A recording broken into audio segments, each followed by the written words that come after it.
What is frequency response? Well, frequency response is essentially the range at which a device can recreate a sound. Typically, you'll hear and see on your equipment, headphones, a rating of 20 hertz to 20 kilohertz. Now, there's also a thing called the Harman target curve, which is an average curve that was created from 20 to 20. All these people were cataloged of figuring out what is the most pleasurable frequency response for most humans, which really is 20 to 20. And so some headphone companies are trying to tune their headphones to match that. Here's my problem with the Harman curve. I find it kind of boring. It's a very neutral sound.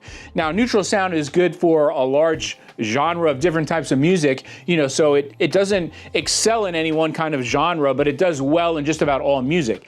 But I think it sounds a little flat and dull to my ears. I'm more of a detail freak. I like the upper end extension, detail, and resolution. And I also really like the low end energy at the bottom. So I don't want anything to be a perfect ruler flat from 20 to 20. And a lot of equipment, basically electronics, again, they're just stating 20 to 20, and you don't know whether it's ruler flat or there's all kinds of peaks and whatnot.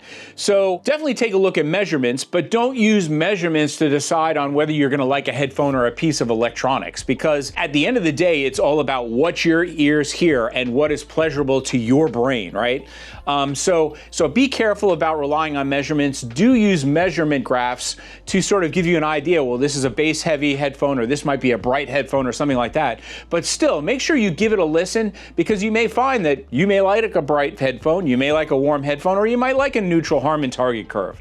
Anyway, I think there's a lot of important aspects to be known about frequency responses, but just don't get hung up on them is, I guess, what I'm trying to say at the end of the day. Listen to the headphone first and see if you enjoy it. If you'd like to learn more about measurements and why I think really they don't matter, make sure to check out the video we're linking down below. Lots of great information there. Make sure to subscribe if you enjoy this video. Make sure to leave some questions below if you have questions about frequency response.